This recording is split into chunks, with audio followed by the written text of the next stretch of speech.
Ready to start the show? Hey, giddy up, let's go. Hello again, everybody. It's a Tuesday with you.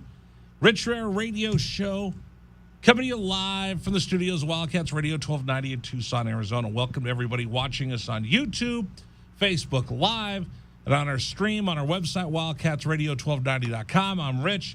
That, of course, is my intrepid sidekick who I think you're going to do a pretty good job today. I have faith that I'm not going to yell at you today.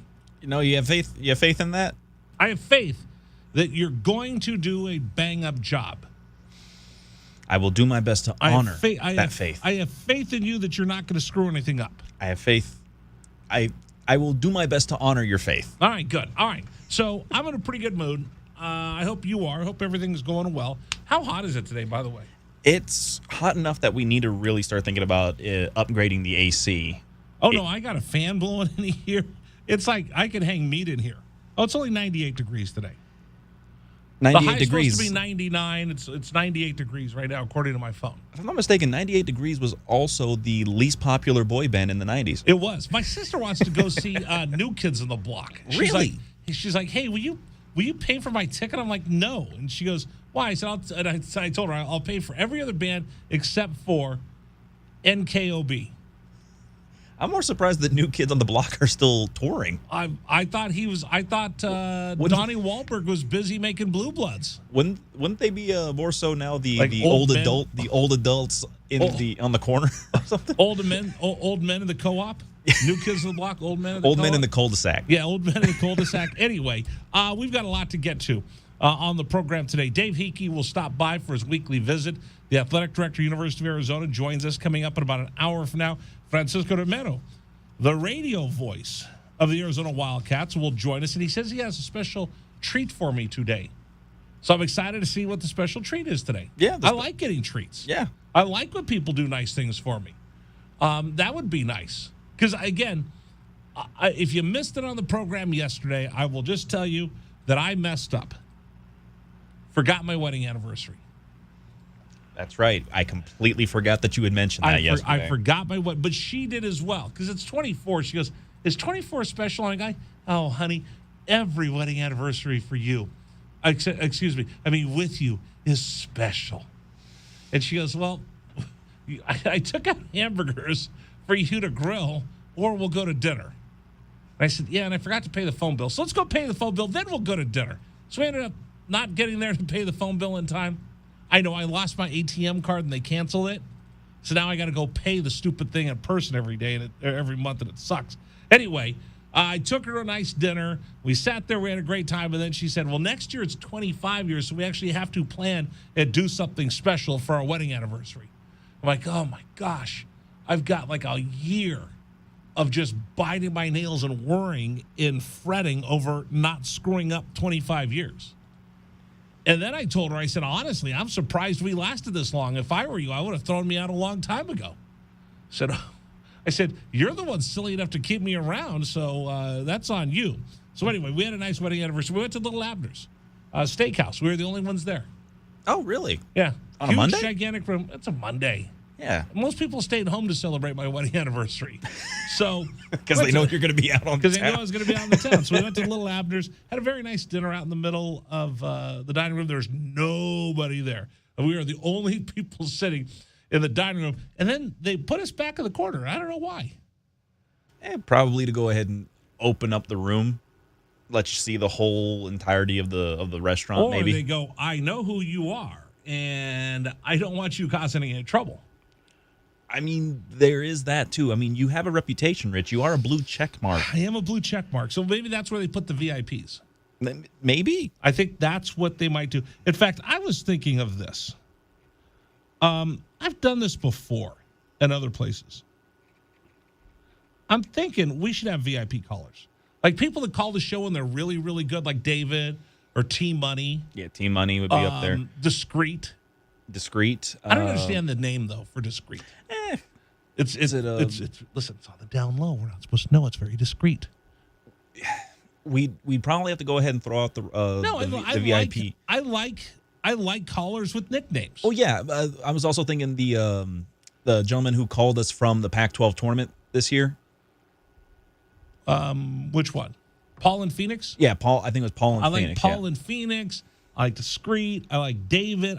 I like when callers have nicknames, or there's something that's not just like Dragon Ball. Packer owner.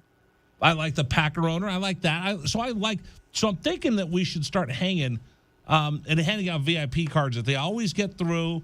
In fact, sometimes I might just call them to see what's on their mind every now and then just to check in. So I'm going to work on that for the next couple days, that we have VIP callers. What do you think, Dragon Ball? I think that works. Yeah, because we're inclusive in this program. We'll talk to everybody except Arizona State fans. We'll just mock and make fun of you in there. Anyway, let's get started with the program today. Here's the first pitch. Here's everything going on today. Final Four NBA playoffs begin tonight. As much as I like the Heat, boy, after watching the Celtics take down Giannis Antetokounmpo, everybody's money's going on the Celtics tonight. Probably not tonight. Because? I've got some sports updates that I can give you. Oh, well, last week you stole one of mine, so Marcus Smart not expected to play tonight, right? Well, it's not just Marcus Smart. There's now another person that will so there's a reason for us to keep listening into for the next 20 minutes. Yes. Celtics will be down 2 starters tonight. Who the second one is? Let's go Heat. I'm a big Heat fan. I love the Heat because I think they're what a team is supposed to be. You've got an owner that pays a lot of money to people smarter than him, and he gets the heck out of the way of Mickey Aronson. You've got a general manager who is a deal maker, rule shaker, and makes all the deals, and he's just class all the way around, and Pat Riley. Yes. You've got a young coach who puts his ego aside to get the most out of his players.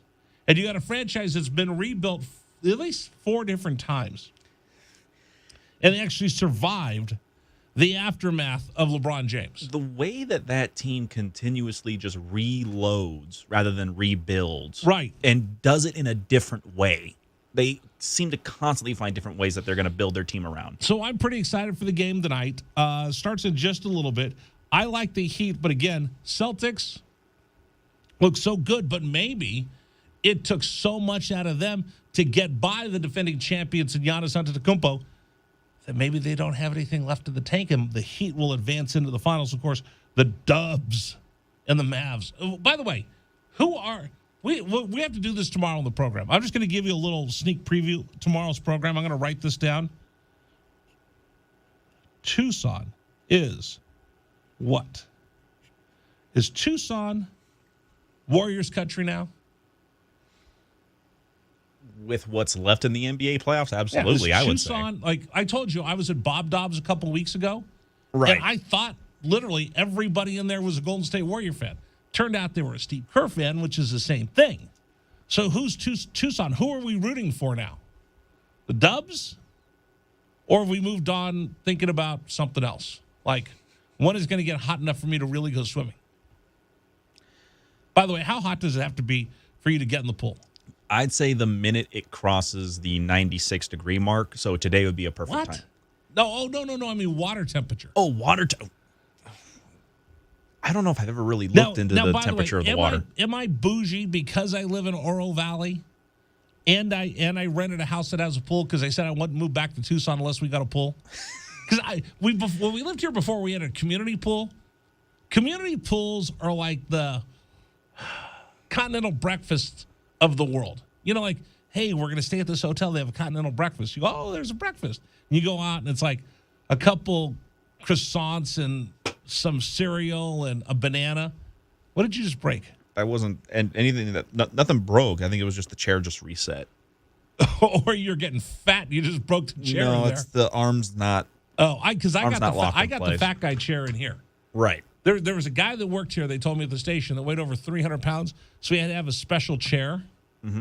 And then he didn't work here that long, so they had the chair. So now I have the fat guy chair in here, and it's comfortable. Look, woo, very comfortable chair. You can lean back in it. I can lean back into it, and I'm not afraid.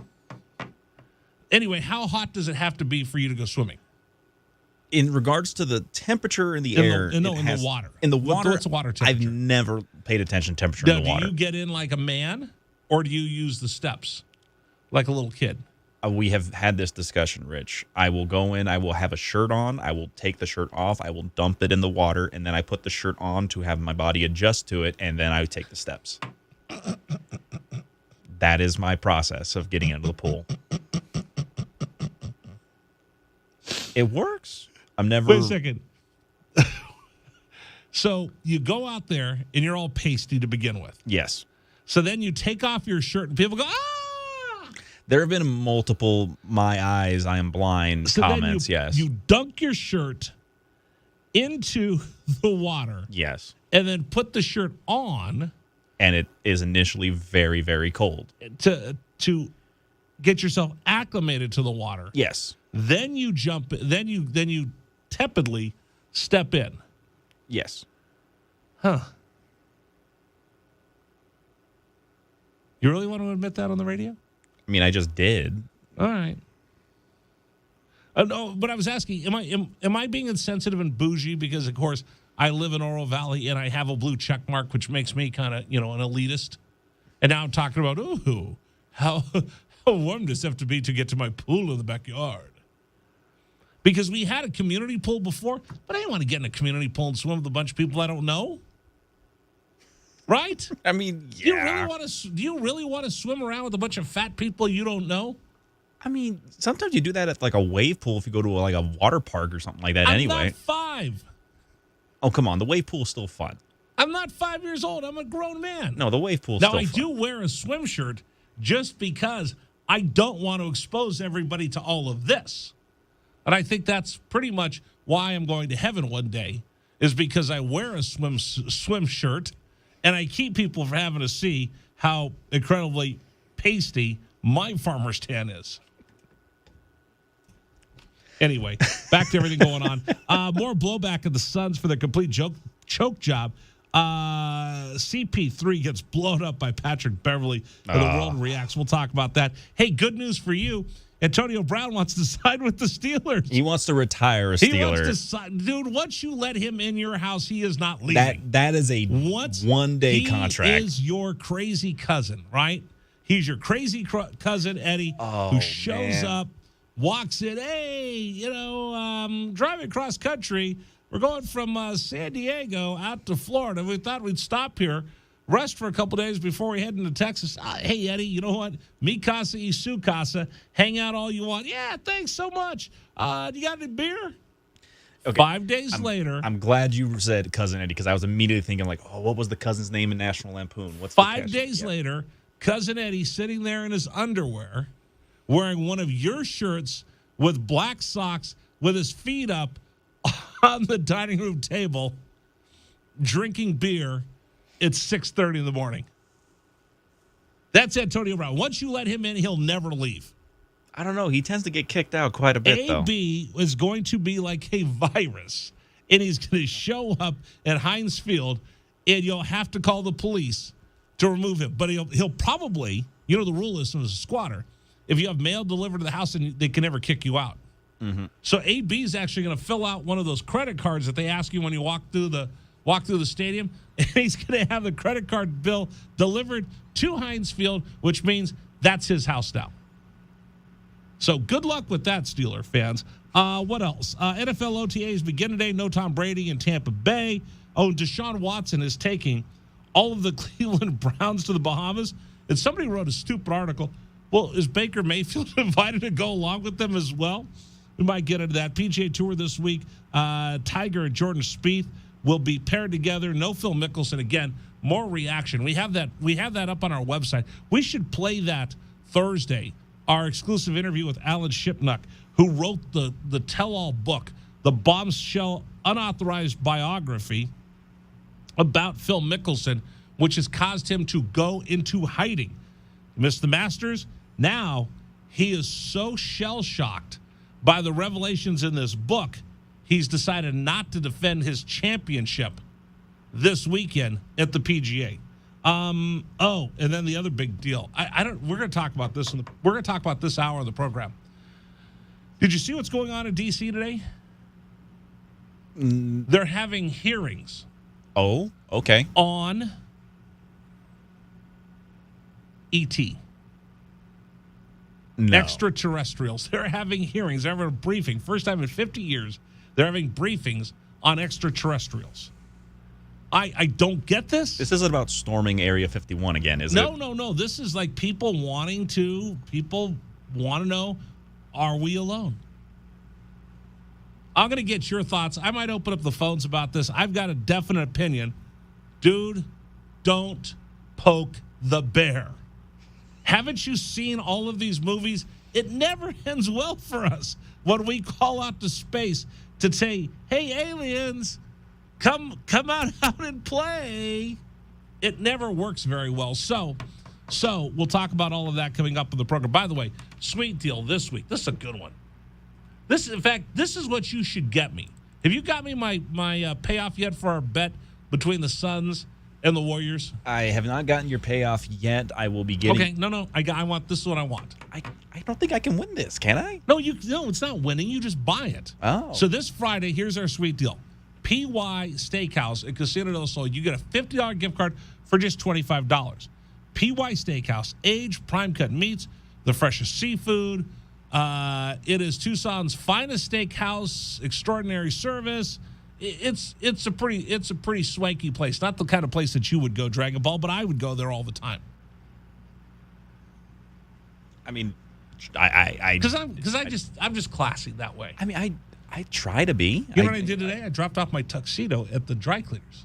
That's a kind. I'm like James. How long have you been waiting to get that thing dry cleaned? I was sitting at the bottom of my closet and I just stepped out the other day and said, "Oh, I should get this dry cleaned." If you pay me off, buy me a $50 gift card. It'll cost you just $25. Dragon Ball. That seems fair. That's not a bad deal. And I tell you what, I'll wear my tuxedo to have dinner and think of you. You're going to need to get that thing dry cleaned then twice. Well, it's worth it to go to PY Steakhouse. Okay. All right, so Dragon Ball and everybody else goes on sale Friday morning at 8:30 a.m. Wildcats Radio 1290.com. There's only a limited amount of them, so you better jump on it early. Dragon Ball, that's what I would like to pay off our bet. That seems fair because it was a reasonably priced meal. So what were you going to get me? Like $25 at... Well, I was going to get you a $25 gift card at Chili's. Okay, or you do this. Okay. I'm not taking you with me. Right. Unless you want me to take you with me.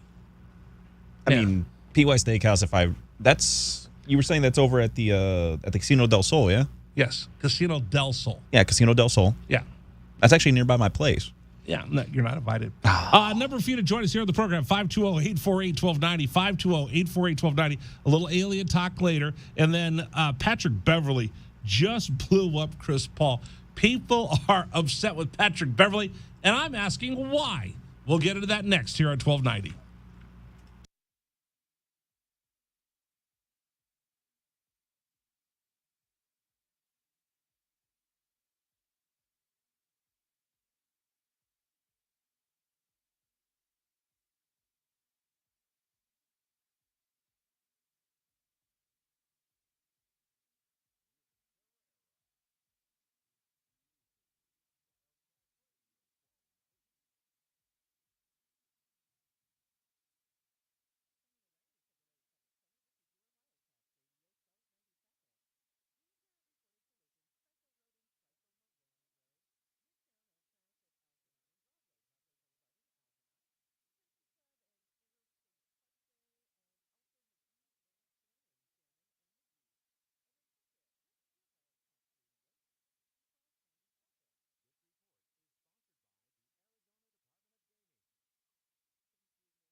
Thanks for joining us, everybody. The Rich Rare Radio Show here on Wildcats Radio 1290. Also streaming if you want to watch us. And it's awfully entertaining to watch Dragon Ball sit there and go, oh. I do my best. I do my best. Just sit there. At least I don't see you. I can't say that. Number for you to join us here on the program, 520-848-1290, 520-848-1290. So what do you think it's going to take for someone to earn a VIP status to call into the program? Like a blue check mark. I mean, you got to have What color check mark should it be? Should it be a check mark? Should it be a gold star? Like you got as a little kid? Should it be a paw print? Could be a paw print. Could be a taco. A taco. Okay. Yeah. Like if you're one of our preferred callers, if you're a VIP caller, maybe it's a little taco emblem that we give you. That could work. Or a cactus or a javelina or something like that. Or a Dragon Ball. I don't know. That probably got some copyright issues with that. Yeah, not everybody can earn that right away. Anyway, we're going to work on this. So I've already decided, like, David will be one. T-Money can be one. Discreet, Paul and Phoenix. The owner of the Green Bay Packers. Those are the ones that just pop off the top of my head. So if you do a good job calling the program, we will start designating you as a VIP. Maybe we'll put their photo. No, I don't know if I want to put their photos up because they're probably up in the post office somewhere for the people that listen to this radio show. Better. You don't think any people of questionable character listen to this? I don't know. I think we got a good group of folks that listen in. I have faith in them, much like you had faith in me in the beginning of the show. We'll see what happens.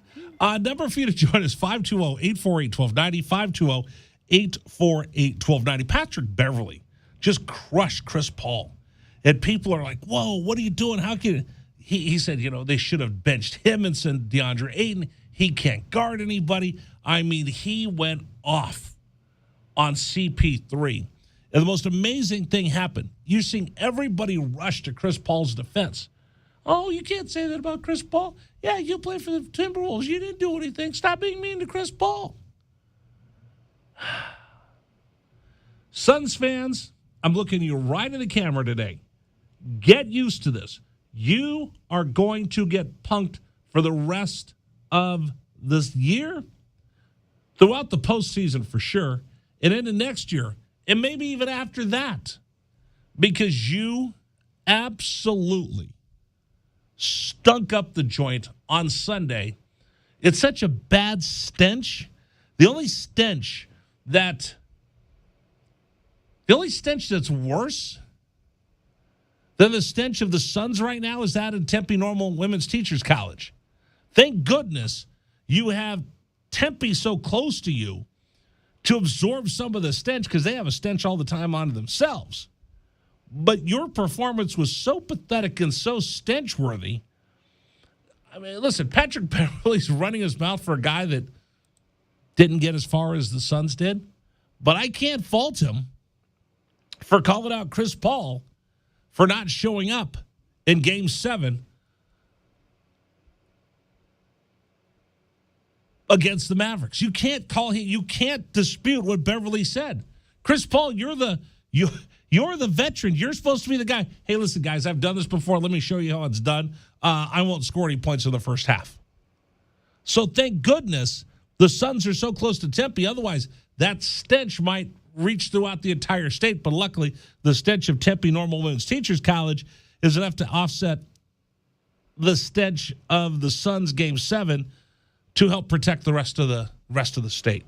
What do you think? 520-848-1290. You know what? I just say it's open season on the Suns. Dragon Ball, I know that's your team. I know that you're very sad.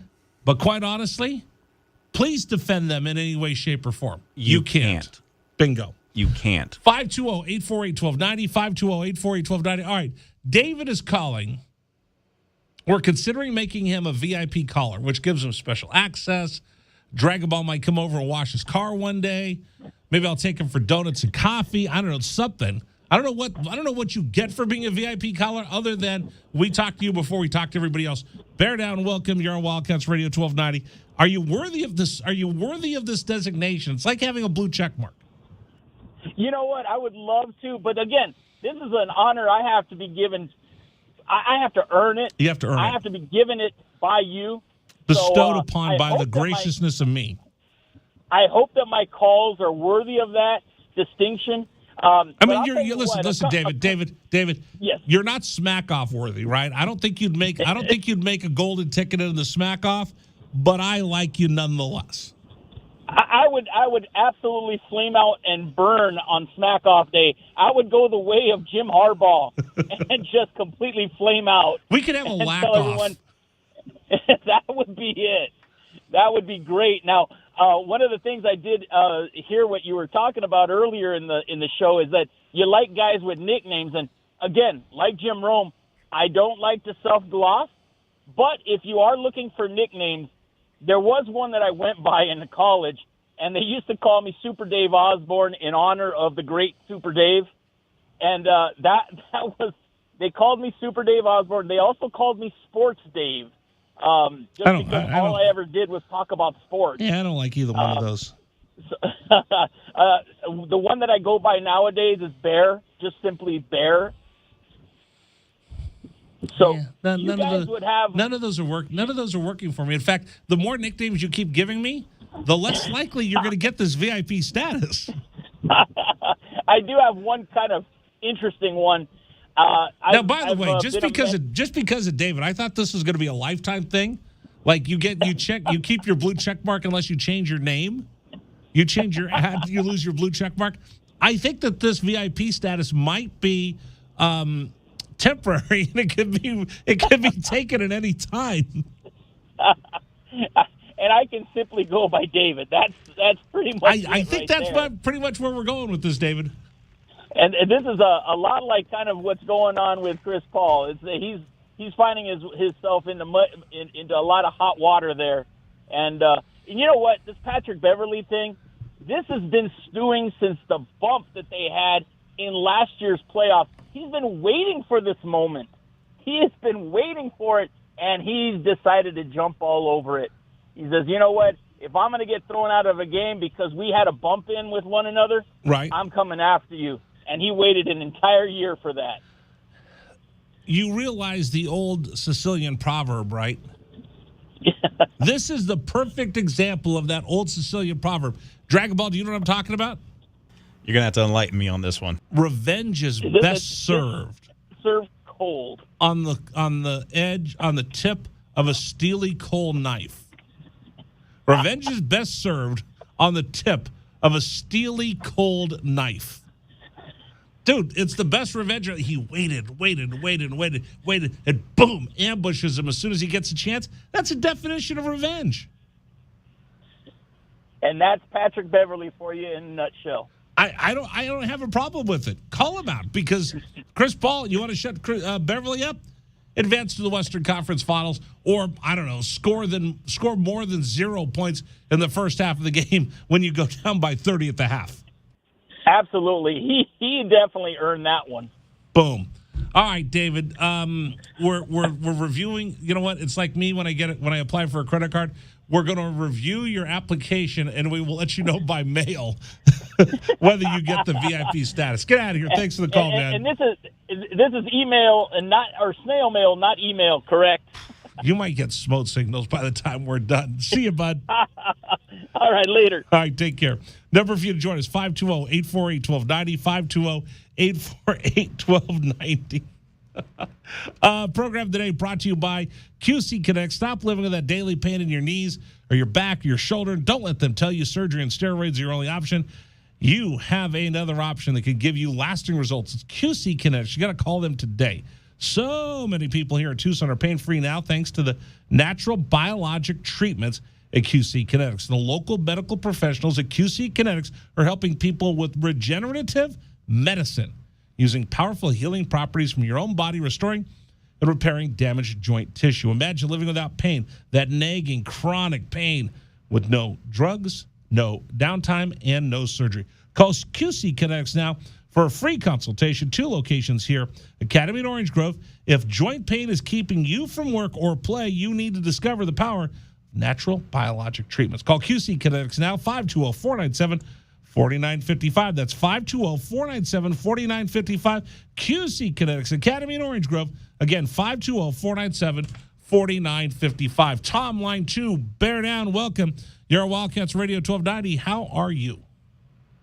Hey, I'm great, Rich. Hey, I want to point out one thing. I didn't watch the game, thank goodness, but I tried to watch the game, Tom, and it was so bad, I ended up watching Bar Rescue instead. Well, here's the deal, and I'd like your thoughts on this. The 2 teams put up the exact same number of shots.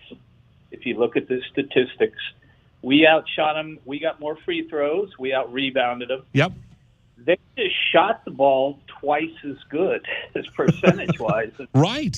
Now, that could mean 2 things. Either we just are a bad shooting team, or they were really playing belly-up defense. I'll give you a third. They came to play and the Suns didn't. Well, but see, they both got the same number of rebounds. Right. It was like, I guess, you'd say, well, they got the loose balls and all that. But, you look at the statistics one of these moments, and it looks like it should be an 8-point game. Right, if you knock down your shot. So they hustled a little bit. They worked a little bit. They just couldn't knock down a shot. But that's when you need big-time players to make big-time plays. So what do I do right there if I've got Chris Paul? Because it comes down to individual play in order to spur on the rest of your team. Somebody had to be the catalyst, and nobody showed up to be the catalyst to get them going. Yeah, but this is the same Chris Paul who 2 games earlier won, 16 out of 16? Right. In one of the games? Right. So, and look, Booker disappeared. Right. So big-time players make big-time plays. There's lots of guys that, regular season, you're an all-star. But with money on the line and things getting a little tight, that's when the big-time players step up. Did anybody step up for the Phoenix Suns in the Game 7 where they desperately needed somebody to carry them? The way that, look at the way Jimmy Butler showed up in games, the way that Klay Thompson showed up in Game 6 for the Warriors when they closed out the Grizzlies, the way that the big-time players show up in big-time plays. Giannis Antetokounmpo last year showed up in those big-time games. The Suns needed somebody to carry them. They needed to have a big-time player, and everybody's looking around at Chris Paul. Chris Paul's looking at Devin Booker. Devin Booker's looking over at Chris Paul. They're both looking at DeAndre Ayton, and no one stepped up and said, give the ball to me. I will will us into the next round. You guys get on my back. I'm going to carry you like Superman. Well, and the national media has been giving a lot of chatter to the coaching differences, saying that Jason Kidd just is a better coach. I don't know about that. Well, okay. So there's a couple. So this is a great conversation, Tom. I was talking about this yesterday. So we bring Brett Boone on the program quite a bit, right? So I end up talking to Brett probably more than I do my wife sometimes during the day. Like I think I talked to him like 5 times today already. He'll see something, called me. I saw something, called him. But we talk a lot sports. We talk a lot about teams. We talk a lot about coaching and managing. So his brother's the manager of the New York Yankees. So I'm teasing him. Oh, all of a sudden your brother instantly gets smarter because the Yankees are the best team in baseball, and last year everybody wanted to fire him. So we talk about what really does a coach, what really does a manager mean to a team. Now, some people will say it's worth 3. Some people will say it's worth nothing.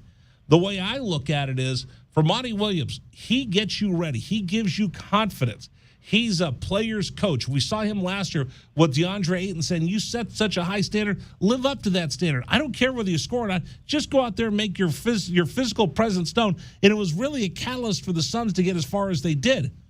But in this ball game, he wasn't able to cajole him and pat him on the back. Sometimes you need a coach that's going to kick you in the tail. Just like when you're a parent. Yeah. There's times where I'm going to pat my son on the back, and there's times where we're going to jack him up. It depends on whether he's feeling down on himself, whether he's feeling too good about himself, whether he's a little cocky and needs to get brought down a couple pegs. For the Suns, they weren't prepared, and he wasn't able to kick him in the tail to get somebody going to light a fire under somebody during the game. That's what I saw. What did you see? Well, I didn't see the game, so but I'm. But you can thankful, tell by the way that everybody's talking, they just didn't show up. Right. Chris Paul, nobody had. Right. David, Dragon Ball. What was the high for the scoring for the Suns on Sunday? The high at halftime was 5 points for Cameron Johnson. He was the leading scorer at halftime. The leading scorer in the game was Cameron Johnson at 12 points. And if you don't get anything from anybody else, and you only have 12 points from a guy coming off the bench, something went wrong. Well, what the coach did do is he brought in the bench early, thinking he was going to find that spark. Right, and it didn't work. It didn't happen. Now I will tell you this, All right, Rich. Tom. Hold on a second. I want to make sure. I want to be fair. Okay. I want to be fair. Okay. There's sometimes they're just not your day. There's sometimes, and you've seen this, Tom. I mean, Tom, you and I probably have this around. There's times where we're just going to have a crummy day. Nothing's going to go right. You get up in the morning and you cut yourself shaving, and that's a highlight of your day. As you bleed, you get blood on your shirt, and you got to change it twice. You get in the car, you're out of gas. You get to the gas station, there's 25 people in front of you.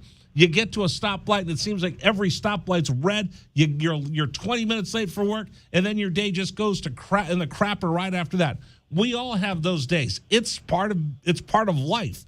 Unfortunately, for the Suns, they had that day, Game 7, their biggest game of the season. Right. Well, and one last thing, Doncic did have a good game.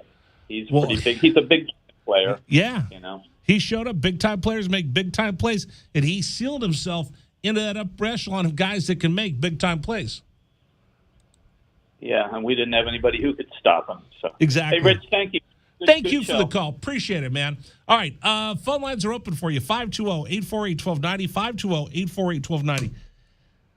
Today in D.C., I'm going to talk about what I want to talk about today on the program. Today in D.C., they had a hearing about aliens. I don't want to know, nor do I want to see, nor do I want anything to do with aliens. Do you? I'll tell you why we shouldn't. That's next here at 1290.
This is David Ahmad, and here's what's trending on 1290 here at 346.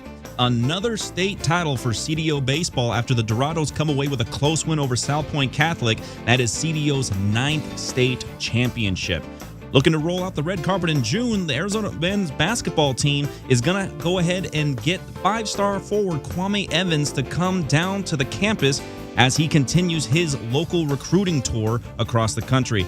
Related to the death of Angels pitcher Tyler Skaggs, Major League Baseball has suspended pitcher Matt Harvey for distributing oxycodone after Harvey said that he supplied Skaggs with the drug prior to his death. Not only will the Celtics be without star defensive player of the year Marcus Smart, but they will also be without center Al Horford after he enters health and safety protocols ahead of Game 1 of the Eastern Conference Finals. That's what's trending locally and nationally here on 1290. Still more to come on The Rich Herrera Show. This is Wildcats Radio 1290.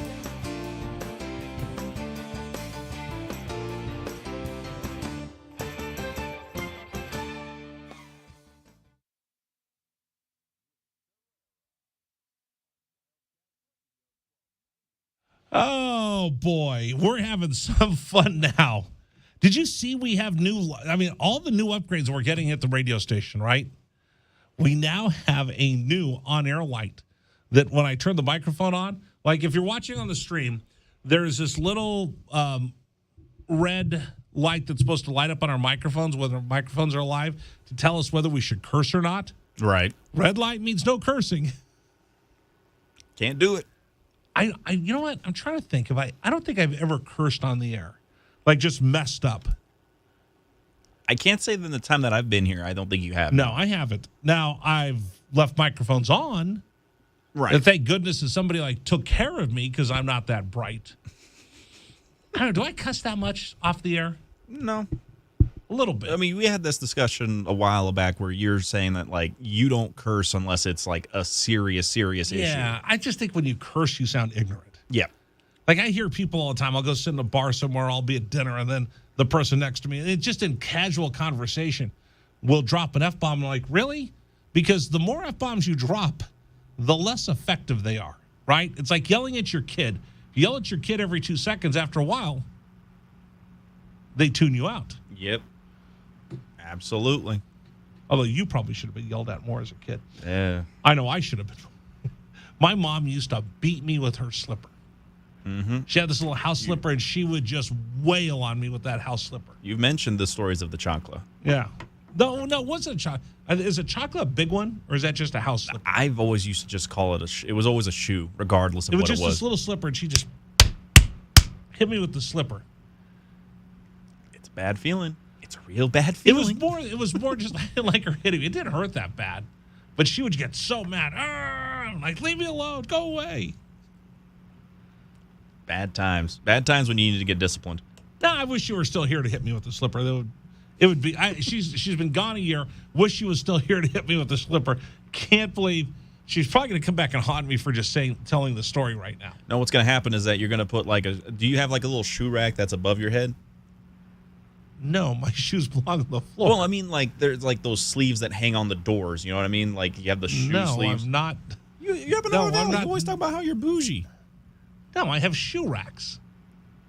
But again, there's ones that you attach to a door and you hang them up in there. I have four shoe racks stacked around the closet, and then I have another 4 stacked in the bedroom for my tennis shoes because I'm kind of a proletariat sneakerhead. I like tennis shoes, but I don't go crazy.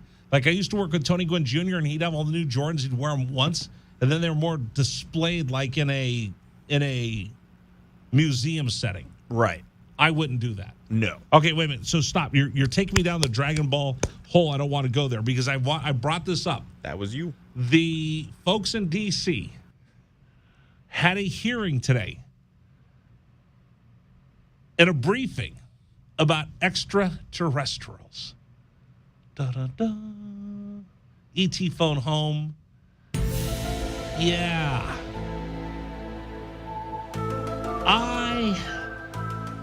Are we alone? I sure hope so. I don't want... What is wrong with you people? Like, I know people that are so into this. They're like, yes, I hope they're aliens. No. Please tell me one movie or story we've ever seen where we come out ahead when we meet aliens. Didn't you see the movie Battleship? To see what happened when we reached out to the cosmos and said, hey, aliens, come eat us. And now NASA's sending out inappropriate naked selfies of human beings out to space. How do you know the aliens, Dragon Ball, aren't looking at that? They get the naked picture of human beings and thinking, oh, look, it's a to-go menu. I mean, yeah, I mean, like, you know, when you check in a hotel, sometimes they slide the pizzeria menu underneath the door. That's what that is. Sending pictures, naked pictures of human beings out there is like sending a menu like, hey, look, you can, if you honk your horn, we'll come out and run and get into your cart. Also, you're assuming that's going to be like the plot of like what the Jimmy Neutron movie where the little like egg Yokians or whatever see the parents and are like, they look delicious. We will feed them to the giant chicken. Exactly. No, not all aliens have to be bad. Okay, show me where aliens are good. Batteries not included. The little robot aliens. Also, Paul. Paul was a very funny alien. The one that was voiced by Seth Rogen. In which movie? Paul. Never saw it. Okay, that one's a fun movie. Okay. Also, E.T. wasn't bad. Aliens. Battleship. The one where the aliens eat us. Well, that's what do you mean? Book of Man. V, was it V, the miniseries? The Book of Man from what's that black and white one? Twilight Zone. Look, okay, so here's what I figure. Whoever sees each other first wins. If we have enough technology that we can find them first, then we win. Okay. If they have enough technology, they find us first, they win. The aliens in Close Encounter of the Third Kind were not evil. How do you know? They didn't do anything. Did you see Independence Day? Okay, yes, there's certain aliens in certain movies. Give me a scenario where if we found aliens and they came to Earth, we're not lunch. The Iron Giant. That's a cartoon. But that's still an alien movie. No, I'm saying give me a scenario where a super species of aliens comes here and they don't conquer us. The Vulcans. The Vulcans in Star Trek did not try to That's attempt the to... one. Okay, of everything we've ever seen, the one. It's the most prevalent. But then they brought the Romulans and the Klingons, and we had to go to war. No, we kind of got brought into that. They brought us in. Oh, so then they're going to bring us into their battles. I mean, that's a risk. It's like when you have a new neighbor. Sometimes they have to go ahead and borrow a screwdriver from you, and then all of a sudden you're having to go and help that with their porch. What happens if the aliens are already amongst us? What if Johnny Depp and what's that? The girl from Aquaman? What if they're aliens? Well, or what if the aliens are really here and they're amongst us and they're really annoying? What if like Russell Brand? He's one of the most annoying people I could think of. Rich, I'm going to ask you how. I got a better one. Okay, what if the aliens are led by Pete Davidson or Dennis Rodman? Well, wasn't it in MIB they said that Rodman was from Jupiter or something? Yes. No, it wasn't much of a disguise. No, not really. And then Elvis. Do you think they're aliens? I'd like to think that there's at least some kind of intelligent life out there. I don't think that they're evil just for the sake of them being there, though. Do you think? Would you like to meet them? I think eventually there will be a time where we will meet extraterrestrials. What would you say to them? What's up? How long did it take you to get here? Yeah, you're not going to be on the welcoming committee. Probably not. No, I mean let's be fair though. We need to not have a welcoming committee at all because that's how the Battle of Mars. What was it? Yes. They released the dove, and that's what started the whole thing. Didn't you see in Independence Day when they had the welcome wagon and they were flashing light at them and they took it for us attacking them and then they just annihilated everybody? You know, in moments like that, I'm going to be honest with you, we would need Roddy Piper back. Yes, there you go. Didn't you see Predator? Yes, I saw Predator. What do the aliens do? They hunted. Yeah, they got Apollo Creed. They also got the mayor of Minneapolis, the governor of Minnesota. Yes, they got the governor of Minnesota, and they got Apollo Creed. You can't trust extraterrestrials. So, D.C., knock it off. Stop trying to get them to come here. I think you're a bit over paranoid. I'm going to need you to stop eating Hershey's Kisses before the show and putting them on your head. The little wrappers. Don't do that to your Coming head. up on the program, Dave Hickey will join us, athletic director, University of Arizona. I'm Rich Herrera. That's my sidekick. Dragon Ball is doing a relatively good job today. We'll continue. This is Wildcats Radio 1290.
Rich Rare Radio Show rolls on. Dave Hickey's supposed to join us in just a couple minutes, but I think he might be running a few moments late. Stuff going on over at McHale Center. We'll catch up with him coming up here in just a second. Programming notes for you. Coming up on Friday, Arizona will play game 2 of their 3-game set with the Oregon Ducks. They start a little bit earlier, so they'll bump into our show. No show on Friday for us, so Dragon Ball, you can take the day off and go to a swimming pool, take off your shirt, put it in the water so you get accustomed and acclimated to the weather and the temperature, and then slowly tiptoe into the pool. You can laugh and mock that, but I guarantee you, if you try it, it is a much easier transition into cold water. It is a much easier transition. It is not as sudden and hypothermic as it feels. Okay. So, I mean, it gets cold with some of that water. Listen, man. I get it. By the way, the Pac-12 baseball tournament is set for next week. It begins on Wednesday. We will broadcast all the games that Arizona plays in, no matter what time of the day it is. So right now, as the schedule looks out, they look to be a 4 or 5 seed, more than likely a 4 seed, which means they'll play Wednesday morning at 9 a.m. They win, they'll play at 4:45. They lose, they'll play at 9 a.m. again.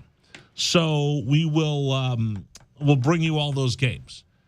As Arizona will, I think right now they're in the tournament. They jumped in at number 25 in the country, taking on the number 1 team in the country, taking 2 or 3 from Oregon State. They've got to take care of their business versus Oregon, and I think that should put them into the Pac-12 tournament. Not enough to host a regional, I don't think, the way it sets right now, but enough that they'll get into the postseason, and then they're just going to have to punch their way to Omaha through a regional and then a super regional that will be on the road. Are they capable of doing it? Absolutely, if they put it all together, because you've seen them pitch well at times. You've seen them play defense well at times. You've seen them hit well at times.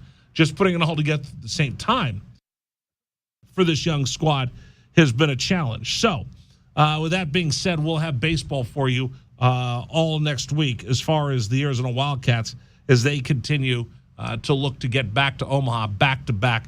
The softball team will go to Columbia, Missouri, looking for another opportunity to get to the postseason as well. Number for you to join us here on the program, 520-848-1290, 520-848-1290. We're waiting for Dave to call in, but I'm going to continue. So I'm going to throw this open for you.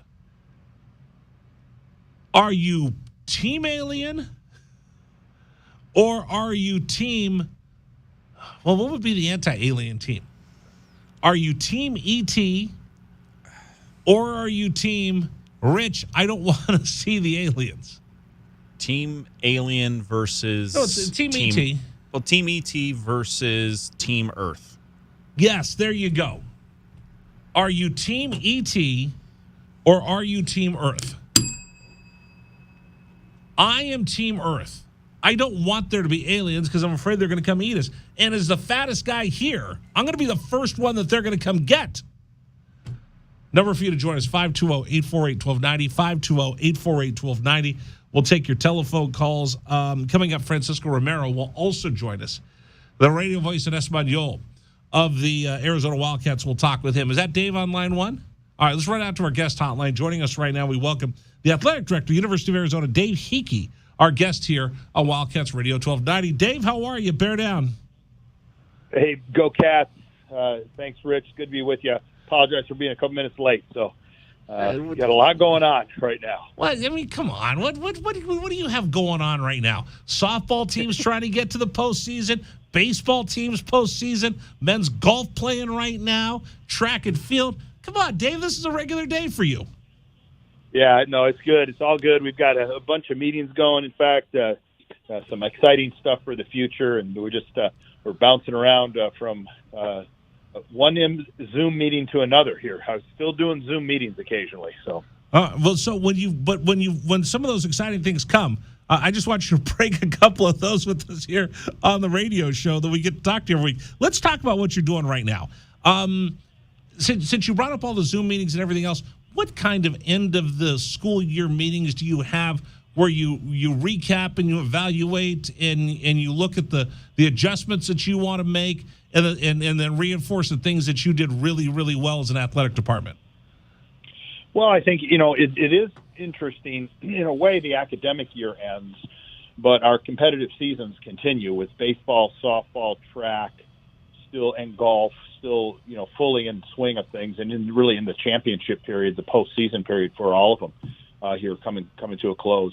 We're still fully in full motion. So while some of our kids may go home, we're still fully day to day doing all the things that we normally do to keep the programs running. But yes, we've also are closing things out. Certainly our academic year, kind of evaluating how we've done. There is a lot, like in sports, like when you're on a team, as you conclude the season, you kind of evaluate how you performed, what went well, what can we improve on, what are our areas for growth, for enhanced success. So we're doing all that in our units and in our areas. And quite frankly, we're well into planning for next fall, for football, for men's and women's basketball. We've had our ticket renewals that have just come to an end here, and now they're open for public sale. So there's a lot of business going on, and just a lot of activity around planning for next year, what should be exciting year next year. So it really never stops, Rich. We don't take that much time off. But right now, I think our focus really is, though, on our programs that are still in action and rolling. Can I ask you a management question, if you don't mind? Sure. Okay, so I've worked in professional sports. You're one of the most successful athletic directors in the Pac-12. And I've seen it both in the National Football League and Major League Baseball, and I watch your athletic department from afar. How hard is it? Because this is something I say all the time to folks. Unless you're willing to ask the really tough questions and not have any sacred cows, you really don't get to the bottom of evaluating your organization. So if someone's listening to us today that has a business or they run a team or they're a coach somewhere, how do you encourage your folks to ask those tough questions that might be a little uncomfortable, but you need to ask those things if you're really going to get the right answers? Well, I think we do a good job. My philosophy is trying to have systems in place, set type of steps that are in place that force you, maybe urge you to ask those difficult questions.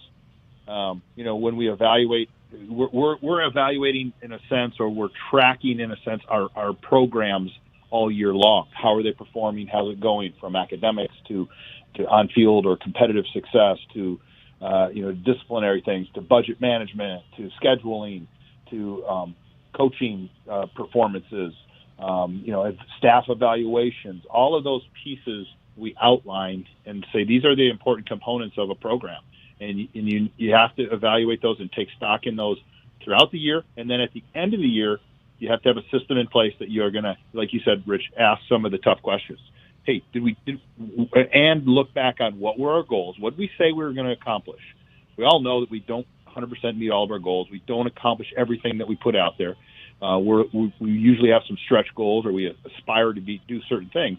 And when we fall a little bit short, you got to say why. What happened? What didn't we put in? What didn't happen the right way? Or where did we miss? Did we have blinders on anywhere? So I think those are the questions that you have to answer. That's the approach that we take, and we do that on the staff side, as well as from a programmatic side, from each sport itself. We've got another a couple hundred employees that come to work every day just helping to support the programs, and in those units, whether it's marketing and promotions and ticket sales, fundraising, academics, athletic training, our medical unit, sports psychology, all of the different pieces that touch our programs. So, stretch goals, is that, I use the term good is the enemy great. If you just try to be good, you'll never achieve greatness. You might not get greatness, but you have to have high standards. Got to have very high standards. Again, we talk a lot about here. We're here to compete for championships. All of our sports have to have a plan to compete for championships in this conference, in the Pac-12 conference. And when you're competing for championships and contending for championships, you have a chance to compete and contend nationally. And we don't shy away from a goal is to win national championships. We have 22 of them. We want to continue to kind of put more numbers up there, and that's important to us. So you have to aspire towards greatness. You have to aspire to go above and beyond a little bit. Now, those aren't just one-year plans. Different programs may be in different levels of the kind of the spectrum, but we're working, and so these may be multi-year plans. How do we move our teams from a lower half to the upper half of the league, from that upper half of the league to contending for the championship, to winning championships, to, hey, what are we doing on the national landscape? Are we competing and contending for that on a national level? So some of our programs right now are really positioned really well to be in that upper half and to be competing for championships and on a national level as well. So Wildcat fans should know that sustainability is important to you. I mean, listen, it's great to go to the championships once, but again, that mind once expanded never goes back to what it was before. So once I get a little taste of that champagne, nothing else will satisfy me. Yeah, and don't get me wrong, it's not easy. No. And I think sometimes it's when you look at it from afar, sometimes hey, what happened? Why aren't we back there? It's not easy to win. Number one, it's not easy to win championships. It's not easy to win national championships. But look, we've proven we can be there, and we've proven we can do it. And that only puts maybe a little more pressure. You got to dig a little deeper and work even harder. I think many times once you win, getting there, to many coaches, they'll tell you this, felt a little easier than sustaining it and staying there. You got to double down. You got to work even harder. You got to go recruit even harder. You've got to work harder as a program. You've got to really kind of refocus the energy. It doesn't come easy to win, and programs need to be real focused on how to continue and sustain that success. I think this is so fascinating. I think for Wildcat fans to hear Dave Hickey joining us here, athletic director, University of Arizona, and that kind of is the narrative of Adia Barnes and the success that she has and how she's working so hard to attain it. Clancy Shields, who's worked so hard winning the first ever Pac-12 men's tennis title, and he's probably working 3, 4, 5 times as hard now just because he got a little taste of that, and now he's never going to be satisfied with anything less than that. Well, again, it's that old phrase, at one point you were the hunter, now you're the hunted. People know who you are. You've laid a claim to something. You're one of the better programs in the country. You don't take anybody's. You get everybody's best shot when you again put yourself out there and you have success. And it is. I certainly don't want to say that it's easy. Oh, no. Easier at any time. It's very, very challenging. But I think most coaches go, wow, I think I might have enjoyed that trip to get there the first time. And then sustaining it is just, boy, it takes so much energy. It takes a great mind and an ultimate plan, a huge amount of time and energy and dedication to keeping yourself at the very top. Heavy is the head, wears the crown. I think everybody knows that. There you go. I want to go back to something. This is my favorite part of Arizona athletics, honestly, Dave. This is the thing that makes me feel so good about our community, and that's the Cats Forever program. And we kind of touched on it last week. The student-athlete convocation, 91 current, and this is so huge for me. Former athletes fulfilled their lifetime dream of becoming college graduates. It's pretty special when you look at, Kyle Oostendorp, who we watched kick the football all over Arizona Stadium, came out with the 4.0. We've had him on the program. He's a pretty amazing person. So many of these student athletes have come in as 17-year-old kids and are leaving here with degrees. And then the thing that just warms my heart are the stories of the Sean Purnells, Brian Anderson, who we talked to before he joined the Cats Forever program, and he got his degree. I mean, watching these guys that we rooted for years ago come back and fulfill that dream is something special. Talk about that if you don't mind. Well, hey, the ultimate capstone experience, the really key element of a student athlete's experience is earning a college degree. Let's not forget what's most important is their education. And that's really what we want to celebrate. I said when I was able to speak with the group, it's a championship day for us. That's a day where we're raising 91 banners into the rafters, those graduates. We're celebrating championship people, and that's what graduation's all about: earning your degree, being ready for the next step in life. Now, again, everyone, as we all knew, people in our lives when we were in college, you get diverted. People finish, some don't. The opportunity that we offer for all of our student athletes, we never say it's over. When you leave without the degree, you can always come back and you can always finish that. And I'm so inspired by the young men and women who come back after maybe many years. They may not be quite as young anymore, but come back because they want to finish that degree. And we've made that opportunity, accessible, make it a reality. They can see the finish line, and our people do such a great job with that. And it's outstanding to see the 4.0. Our valedictorian in Kyle, an aerospace engineering major, as well as being a student athlete, graduating in 3 years. But it's equally as inspiring to see one of our Cats Forever graduates come back after many, many years out, doing other things, pursuing their dreams, professional athletics, and then coming back and finishing their degree. No difference in either one of them. They took different roads and different pathways to get to where they were, but they will finish with that awesome degree from a world-class university like the University of Arizona. Reading those stories about Sean Parnell was amazing. And then for me, my personal connection to Brian Anderson, because I remember watching him here play at the U of A when I worked here the first time, Dave. And then I remember when he came into Tropicana Field and I saw him when he got called up, and I gave him a big hug as they were stretching during batting practice. And the White Sox players are looking at me like, why are you hugging the Rays announcer? And then we ended up catching up afterwards. And then he came in here with us and we sat down and he talked about his future. And he goes, I'm going to go back and get my degree. And to see him do that, I salute him. I salute the baseball program. And I really salute the folks in the Cats Forever program.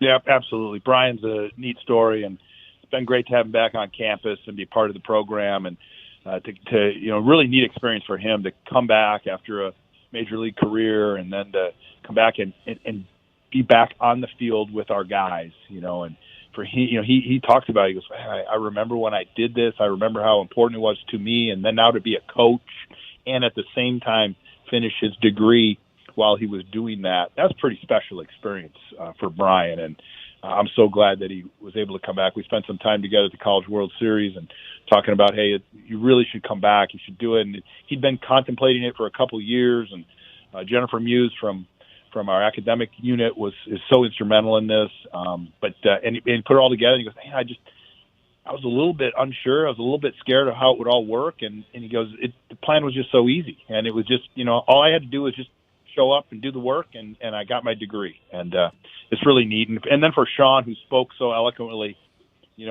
at the ceremony last week about losing his mom and the importance it was for him to have a degree, that he promised he'd do that for her, and playing for the late, great Dick Tomey. Those are just neat memories. And, again, everybody's path is a little different, but the experience that they have and then to come back and make sure that they get the degree, really a big part of who we are at Arizona. So proud of those student athletes that graduated as undergrads, and then those that have come back. It's been pretty amazing. All right, let's go rapid fire real quick because I got to talk about a couple different programs. Yep. Softball. We figured this out last year. 35 straight years Arizona's gone to the postseason. The first time Arizona softball went and began this streak, the Golden Girls was still on television. 35 years later, it's in syndication, and Arizona's still going to softball tournaments. Yeah, a lot has happened in those years, but we just keep going to softball tournaments, keep going to the postseason for our softball program. I think we were all a little bit on the edge of our seat, but really felt like we had a really good club, and we play in such a good league, and it all showed, and really pleased that the committee chose for Arizona to be there. And I look for them. I think it's a great opportunity. I think it's a really interesting draw for them. And you know what? let's catch a little lightning in a bottle here, and I think we can go a long ways. They're going to Columbia, Missouri. They'll be in the same regional with Illinois, 1:30 local time on ESPN Plus for their first matchup, and then also in that regional be Missouri State and Mizzou. So that'll be a good region for the Arizona Wildcats. Baseball, oh man, 2 of 3 this weekend for the number 1 team in the country. They jump back into the top 25. Their RPI is repaired. They go to Eugene, still have to take care of business. What happens right now as far as seedings go and committees looking? How does that all work for Chip Hale's bunch as they're trying to get the best seed they can for not only the Pac-12 tournament, but hopefully eventually into the NCAAs? Yeah, we have our first ever Pac-12 tournament, so certainly important to get a good seed for that going into not this week, but the following week in Scottsdale. But, postseason, just like in softball for baseball, your RPI, your strength of schedule, all the metrics start to come together for the selection committee that I've had the privilege of being on twice and chairing one time for 1 year. The baseball committee, the committee works really 2 times a week to evaluate teams in different regions, and so there's a multitude of factors and information that comes across the board. And all I know is this weekend was a big one for us, to take the number 1, number 2, wherever you are in the rankings team in the country, the first place team in our league, and win the series here at home. It was big league baseball. It was high-level college baseball at High Corbett. All 3 games were fantastic. We had the one unfortunate inning on, the 8th inning in the one game where we lost 12-9. Still kind of made a little run at the end. But great baseball. Felt like tournament baseball. Yeah. Great compliments to our crowd. We had tremendous crowd out there. For those of you that couldn't make it, man, you missed awesome baseball, and High Corbett was electric. So it feels good. We got to go on the road now, go to a tough place to play, go a long road trip up to Oregon, a team who's right in the hunt here, too, for the top 2, 3, 4 seed. And it's going to be a good series up there. They've got a nice ball club as well. So we need to – I think we're just rounding out, and I hope it continues here, but it feels like we're rounding out into good shape here at the right time. Real quick, let's talk about our friend Fred Harvey. He's a friend of the program. We talked to him quite a bit. Track and field Pac-12 championships. Give us an update. Yeah, we had some really great individual performances. We're redshirting a number of several of our star performers on the men's side, but we had some really good PRs building for the future on both our men's and women's side, and just a great job by our track and field athletes. We had the track and field Pac-12 track and field scholar athlete of the year from our program. Samantha Knowing. So, she's a perfect another 4.0 GPA in public health. What an incredible person she is. And she's also had 7 All-American titles in outdoor and indoor track in her career in the shot put. So she's a weight thrower. And we really are really proud of Sam and what she's done. So, again, our programs competed up at, the mecca of track and field at Hayward Field in Eugene, and had some nice performances. And again, I think our best days are ahead of us. We're really loading both sides up for a good run. We'll have some individual performers at the NCAA championships going forward, but look for us in the future on both teams to be very successful. And finally, I do have to talk about Jim Anderson. He's a friend of ours, friend of the program. Mm-hmm. I'm proud to say I was out there for the Arizona Invitational to kick off their golf season at Tucson Country Club, and I think I inspired them. Now, it's all Jim and those golfers, but they're playing great at the Albuquerque Regional right now. They finished day 2, one up on Georgia down in Bryan, Texas. They're poised for something special. Yeah, we got one more round tomorrow. Need to finish in the top 4. I believe I've got that right. Top 4. Trying to keep all of our programs right. And if we do, we move on. No, I'm sorry, top 5. Top 5 gets to the regional. Top 5, thank you. Thanks for it. Just want to make sure I got that correct. But, and if we can finish that, we'll move on to the national tournament here in Scottsdale and really be exciting just to drive up the road and watch them. So, they've had 2 really good days down at course that we're familiar with, Texas A&M, and really just very proud of the job they've done.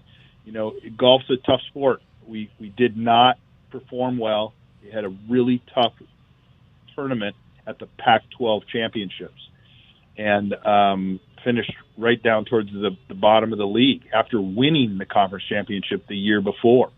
And again, that's what golf is, and have come back and performed so well these first 2 days. And we need to have a nice solid round tomorrow, and then it will be on to the national championships.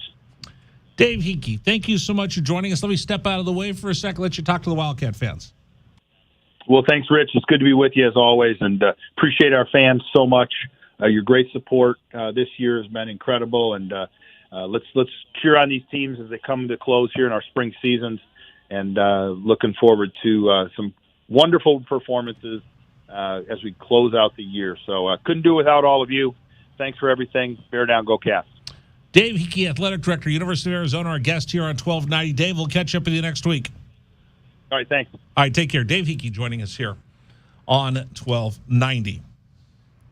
All right, coming up, we went a little long. By the way, Dragon Ball, I've got a new feature for us. You know, we talked about the guy yesterday. What was his name? Townsend the third. Yeah. I got a contender to take him on for being the stupidest person on the planet. Oh, no. Yeah, I think that's coming up next here on 1290.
All right, we're a little over time, but that was fascinating stuff with Dave Hickey. And we have the challenger for the world's stupidest man coming up on the program. Today's program is brought to you by Trajan Wealth.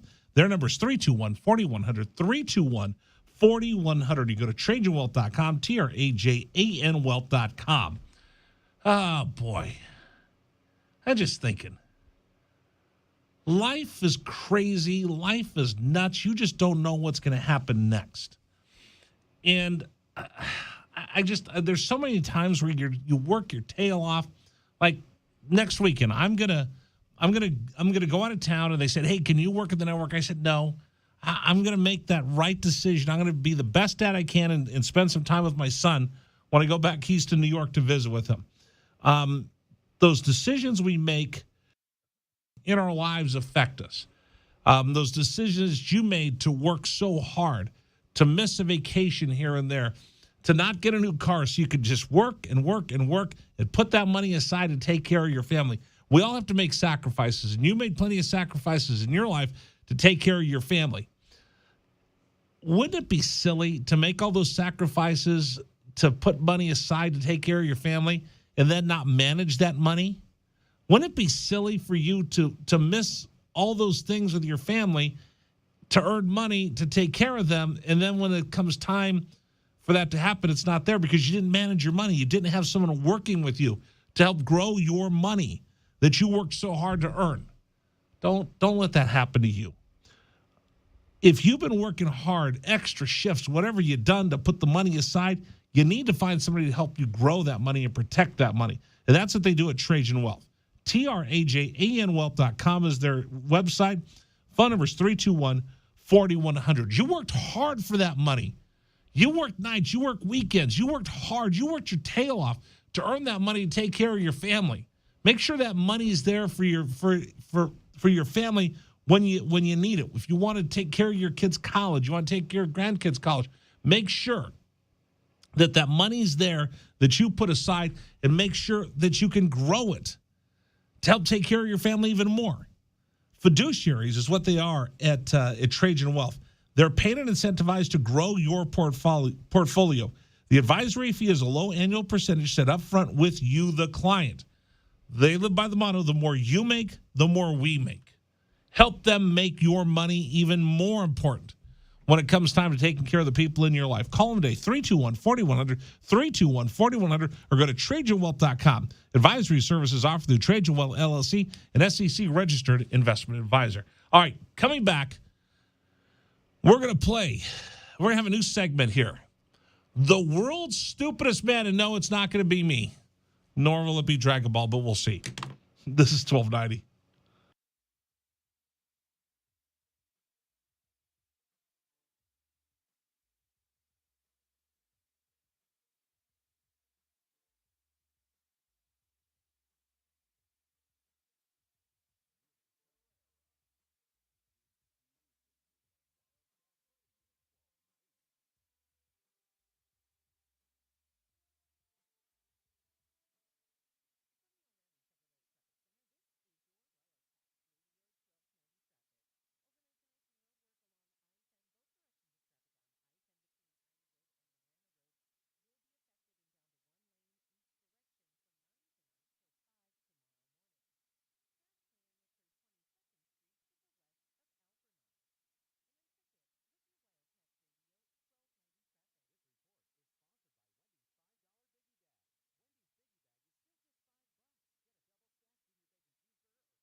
This is David Omata, and here's what's trending on 1290 here at 444. The state title for softball is going to go back to South Point Catholic as the Lancers survive a rally from Canyon del Oro as they bring home their 4th straight state championship. And Arizona men's golf continues to stand at the top of the Bryan Regional as they lead Georgia by 1 stroke in their half of the NCAA men's golf tournament. It will be a star group to watch in the PGA Championship this week as Tiger Woods gets paired up with Jordan Spieth and Rory McIlroy for Thursday's opener. Even with his strong showing as designated hitter for the last week, the Philly star slugger Bryce Harper will now be out of the lineup after a plasma injection to go ahead and get some more work done on his right elbow after he injured his UCL earlier in the month. That's what's trending locally and nationally on 1290. Still more to come on the Rich Herrera Show. This is Wildcats Radio 1290.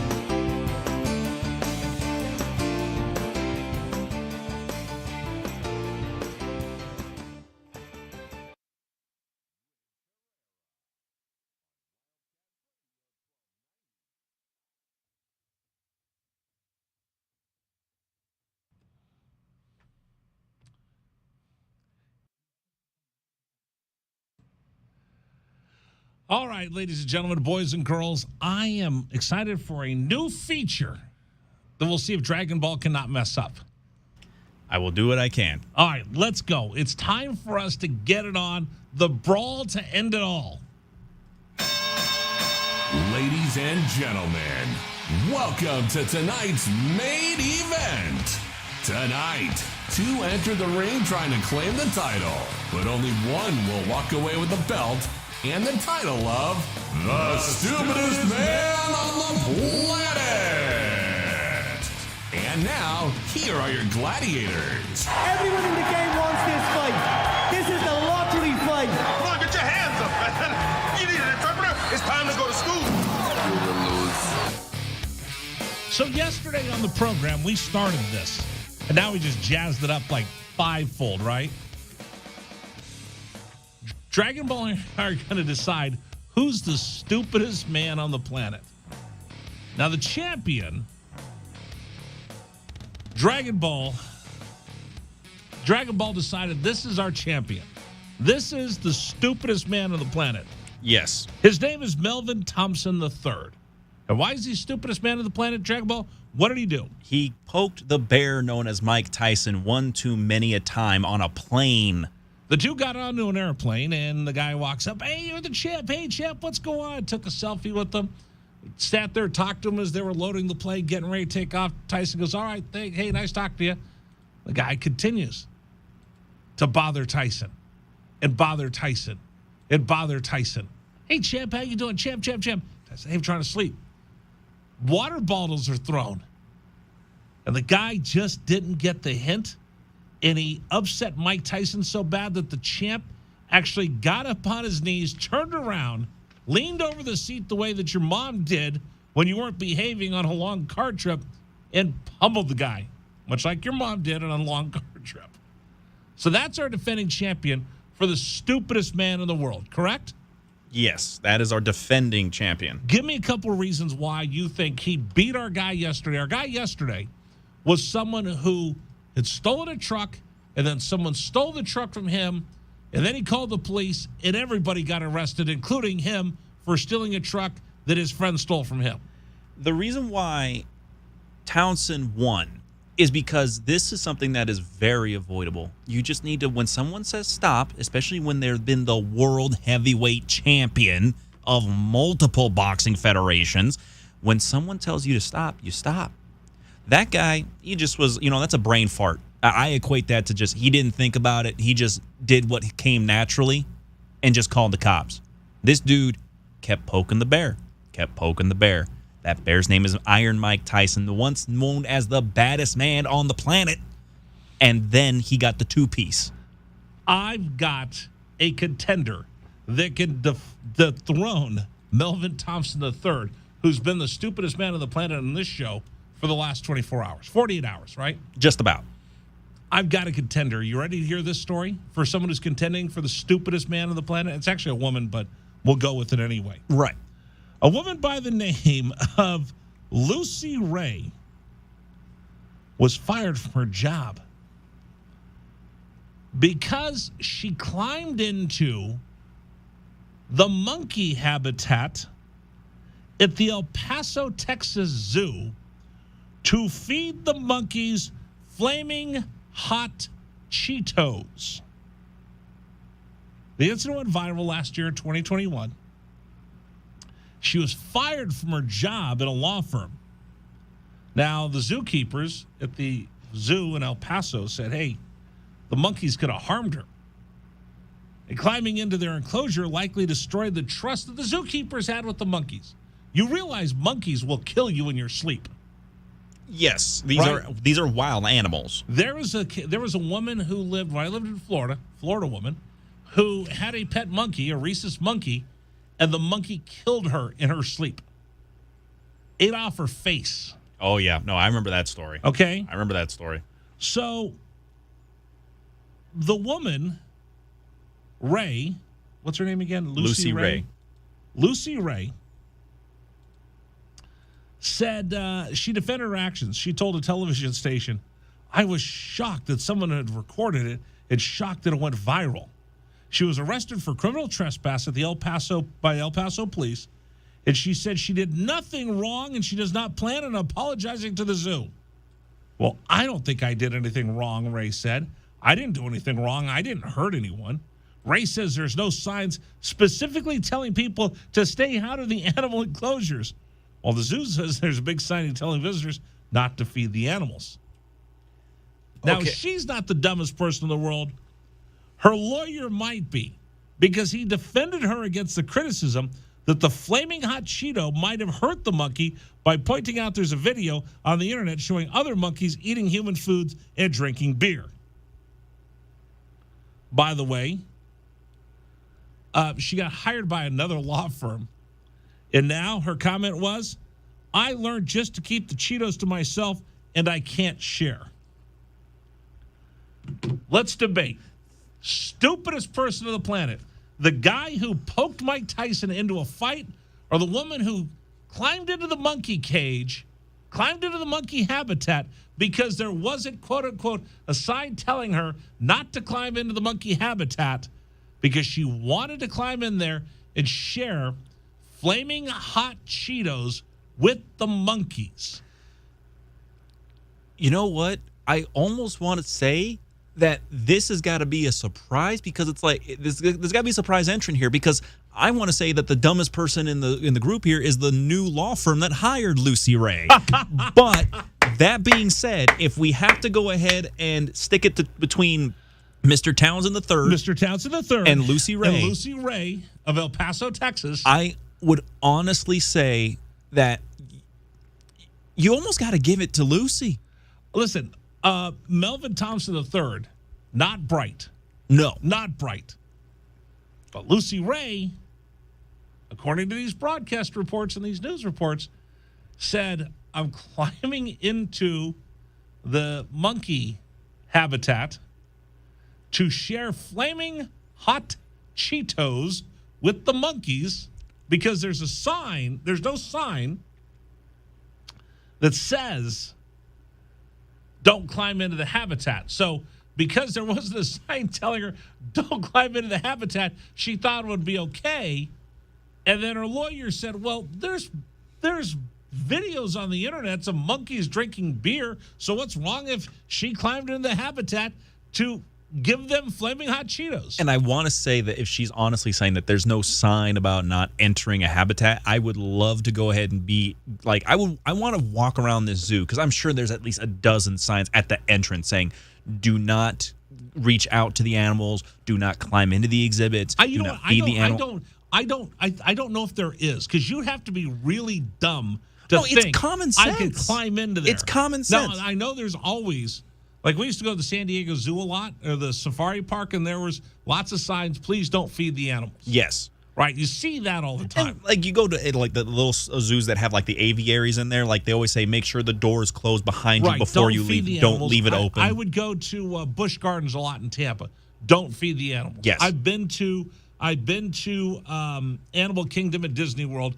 Don't feed the animals. Yes. But there's not a big sign that says, hey, Dragon Ball, do not climb into the tiger habitat to feed the tigers steak. That's another part of this that's interesting. This was a monkey exhibit, and she apparently was able to climb into. How low were the fences on this exhibit? I don't know. She climbed in. It's El Paso. Who knows? But she wanted to flee because she thought she wanted to share with them her flaming hot Cheetos. All right. Are you ready? You got to tell. You give me a thumbs up. Or you just tell me. What do you pick? Do you pick the first one or do you pick the second one? Picking number 2. All right. I think I know what we're going to pick. Okay. I think I know what we're going to pick. I think it's time to go to the judges' scorecard. Ladies and gentlemen, may I have your attention? We have a decision in tonight's main event. All right, just to recap, the champion who currently holds the title for the world's stupidest person poked Mike Tyson on a plane, bugged Mike Tyson to the point that Tyson turned around and pummeled him. But the pummeling was so justified, Tyson didn't even get charged with assault and battery. He's your defending champion. The challenger is a woman who decided to climb into the monkey habitat to share her flaming hot Cheetos with the monkeys. And her excuse was, well, there's no sign that says I can't climb into the monkey habitat. All right, we have our decision. Let's go to our ring announcer and find out. Will we have a new champion, or will the champ hold on to the strap?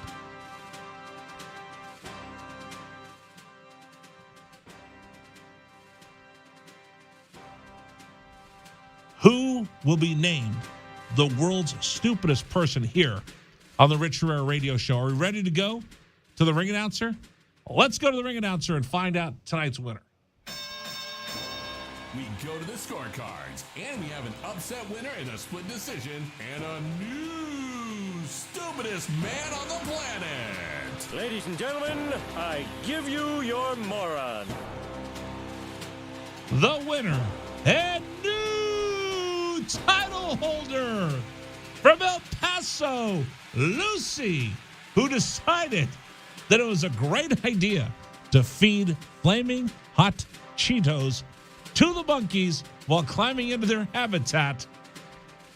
And their justification, according to their lawyer, well, there's not a sign up there that says I can't climb in. And heck, there's videos all over YouTube and Facebook of people giving monkeys beer, so I think I'll share my Cheetos. You're now the stupidest person on the planet. Wow. Well deserved. That just makes you smile, doesn't it? Absolutely. Makes you feel better about yourself, doesn't it? Oh, yeah. Yeah, listen, I've been called stupid a lot. Nope, that's what stupid looks like. Coming up, our buddy Francisco Romero joins us. Francisco Romero, the radio voice in Espanol of the Arizona Wildcats. He joins us next. We'll talk a little sports with him here on 1290.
1290 and our website, wildcatsradio1290.com. 5 o'clock Tucson here on Wildcats Radio 1290. Rich Herrera radio show rolls on. Coming up, The List, brand new feature here on the program.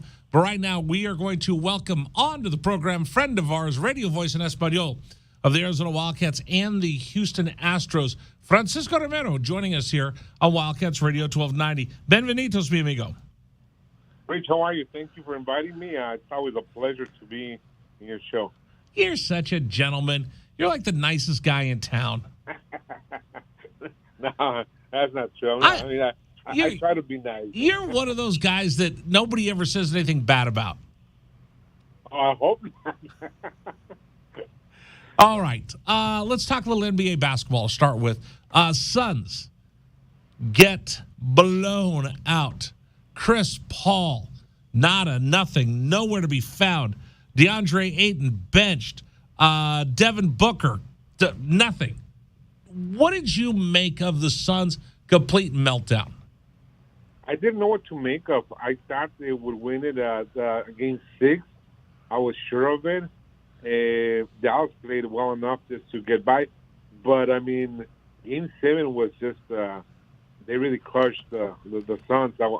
I'm heartbroken because since I'm not working for any of the teams or anything like that, I become a fan, which I think I have a right to do so. So it's heartbreaking, especially seeing one of our Arizona Wildcats there. I mean, there are a few more that are still playing, but so close to Tucson. I covered the Suns when I worked at Telemundo. It was heartbreaking. Them San Antonio Spurs wouldn't let them go through the hump back then in the mid 2000s. So yesterday was unbelievable. I could not believe the score or how they played, but again, it has happened, and it was such a great season, a historic season for the Suns, and in the NBA too. So, I mean, I thought they would at least make it to the finals. Does it mean anything? I mean, they had a historic season, all those wins, number 1 seed, and you're going to watch the Western Conference Finals with somebody else playing. You know what it does mean? Having been working for an organization as long as I have, it means a lot during the regular season. I know that a lot of fans just take a look at the playoffs and the finals, but it has a lot of meaning. Once that hurt, that pain goes away, which it takes me about a week and a half or so, then you try to think. But I'm talking from an organizational standpoint. I think fans hurt a little bit more. It always stings, and like the Braves lost, the Astros lost to the Braves still stings. But when you look at the season, and when you look at the season the Suns had, you have to be proud of those guys. You have to be proud of your team. They played such a great season. It was such a joy to watch all those wins. So, I mean, it's going to sting for a while, but I think you have a lot to look forward to and a lot to be grateful to have such a great team if you're a fan of the Suns. I just look at it like, you know what, it was a good season. Everything went well, but you get to a game 7 and you just don't show up. I mean, Francisco, down by 30 at the half and just the most lackluster performance. I've never seen anybody lay down like that, especially in a game 7. See, that's why I say I'm heartbroken as a fan because, you got to give it more effort because, first of all, you have the talent. You have the personnel. You have the grit, and also you proved it all year long. There's, all you got to do is go out there and battle. It's probably easier for us to say than we're not on the court.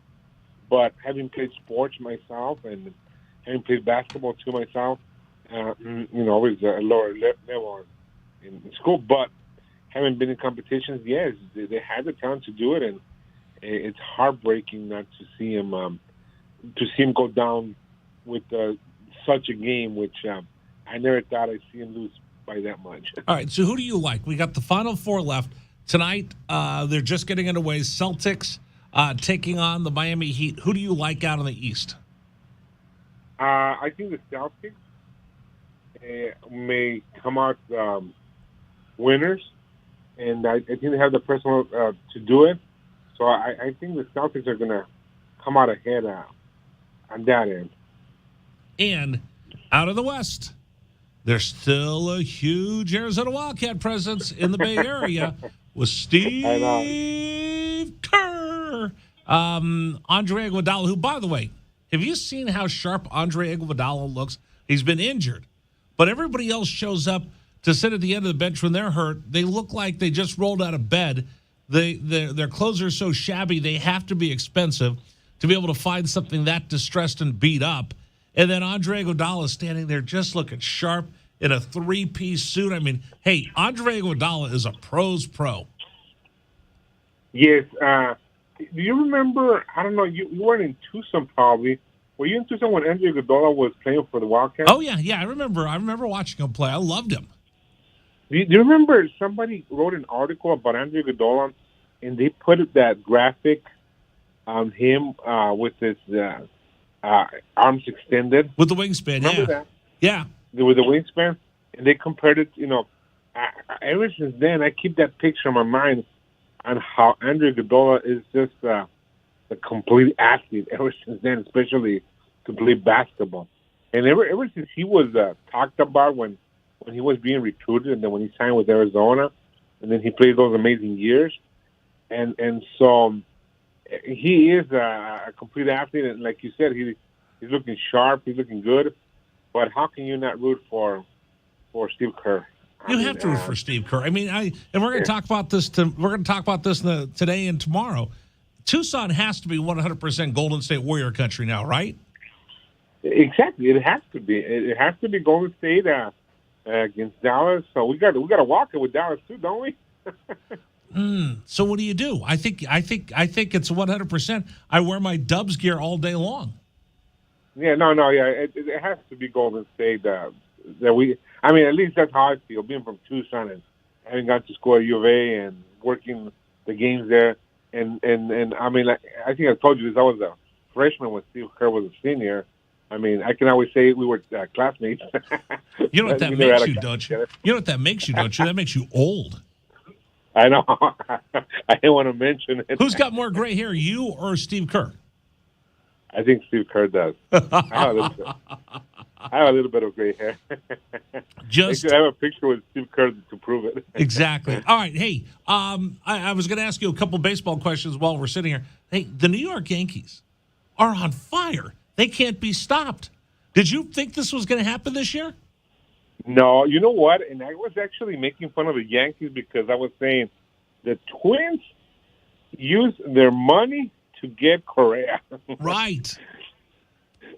I was just like, hey, man, the Twins really, ate him up, or the Twins really made a fool of the Yankees. But no, them pitching, the bullpen, starting pitching. And what about when Stanton and Judge are healthy? I've been always afraid of them too. I mean, I don't want nobody to get hurt. But I've been out for the last 2 years. I've been thinking, man, if those two are healthy someday, they're gonna rip the head out of the ball, and they're doing it.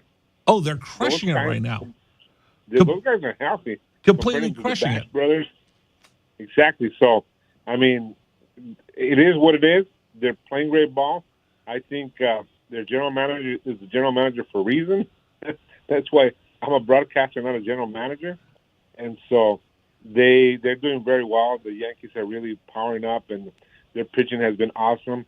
There's nothing bad you can say about them right now. They're just having fun playing ball, and good for Yankee fans. You know, they've had good seasons, but they've been out of the playoffs for a long time, so it's still early, but they're really playing good ball. We were talking with Brett Boone last week on the program. Like, all of a sudden, Aaron Boone got smarter.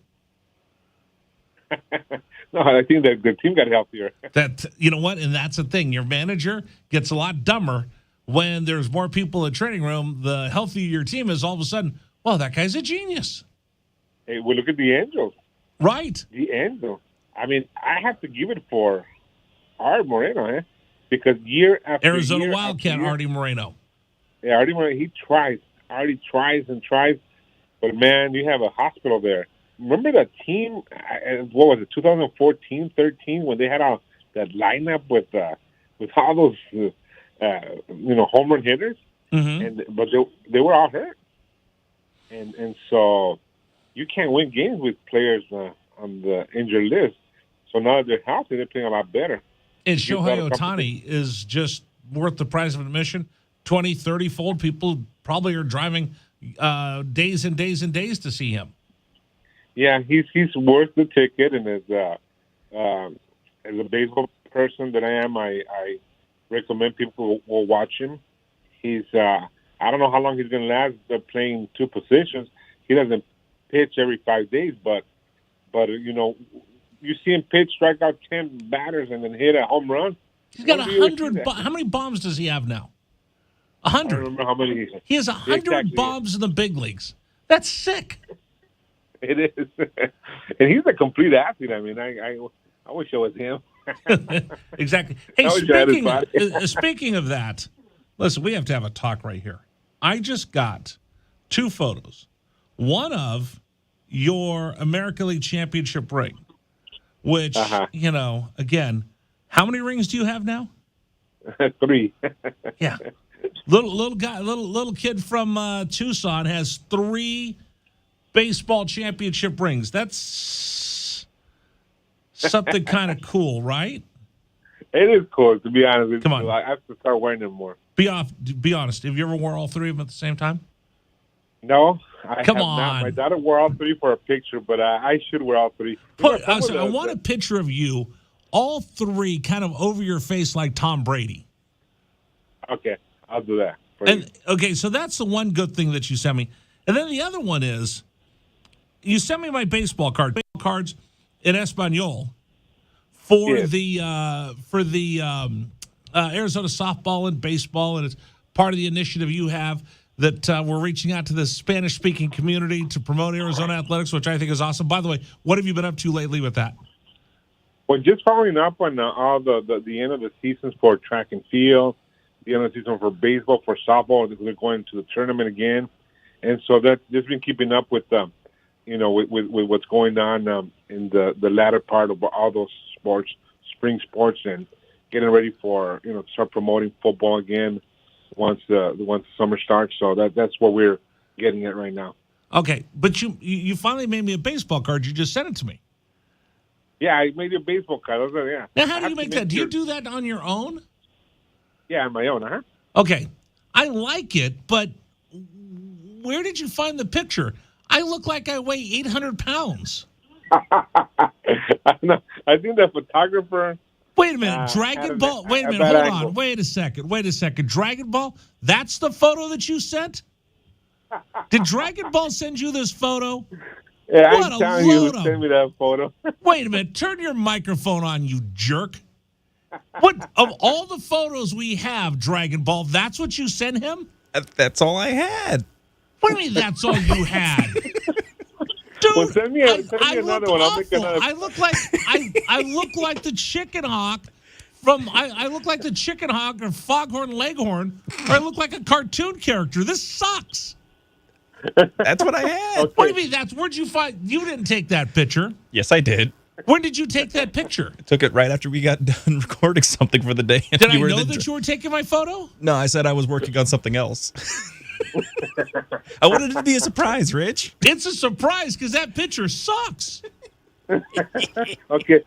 Send me the picture you want, and I'll do it. Yeah. How of all the photos that we have here, and again, I'm a rather good-looking fellow. Just look at our web stream. How is that Rich, the photo I you took? I looked through your Facebook page, but all your pictures are with celebrities, so. That's true. How about one? I have one. Okay, what's the best celebrity photo you have? Me, myself? Yeah. Maybe Frank Robinson, or I don't know. I've got Kevin Costner. That's the one that I have that I put out every now and then. That's a pretty good one.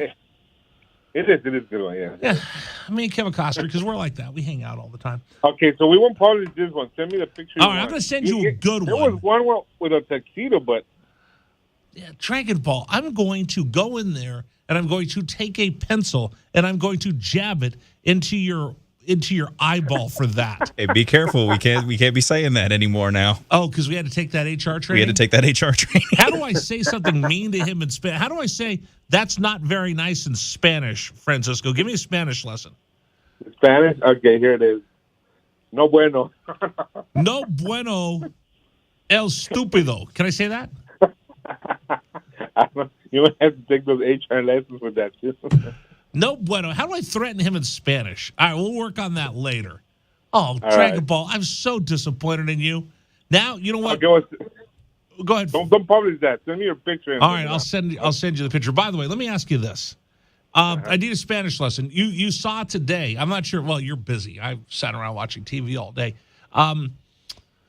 In Washington, D.C., they're having – shut up, Dragon Ball. I hate you. They're having hearings today and briefings on UFOs. Did you see that? Oh, I saw a tweet about it. That Okay. About 400 sightings. Yeah, so if I met an alien, how would I say hello to an alien in Spanish? That's a good one. And hola. But the alien is extraterrestre. Ooh, hola, extraterrestre. There you go. You said it right, man. Hola, extraterrestre. Bienvenidos to Earth. Bienvenidos a la Tierra. Oh. All right, wait a minute. One more time. Hola, extraterrestre. Bienvenidos a la Tierra. A la Tierra. Is Tierra planet? Yeah. Planet Earth. Planet Earth. Hola, extraterrestres. Dragon Ball, you are the worst. You know the best is Francisco Romero. Thank you so much for joining us. I'll catch up with you next week. I'll send you a better picture. And by the way, if you don't hear from Dragon Ball, don't panic. He's just going to be incapacitated by the time I get done with him. I'll finish his card too, all right? Oh, you're going to get him? Oh, let me take the picture for his card. That shiny dome, that shiny half dome he has over there. I'm going to make him look like no, I'm going to be nice. See, the thing is that at least Francisco and Steve Kerr can both say if they have any gray hairs on their head, they still have hair on their head. That's true. That's true. You're just jealous because I've got the best hair on radio. All right, Francisco Romero, thank you very much, my friend. I'll talk to you soon. All right, we'll see you guys. All right, thanks. Hey, coming up, the list here on 1290.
All right, it's Rich Rare Radio Show.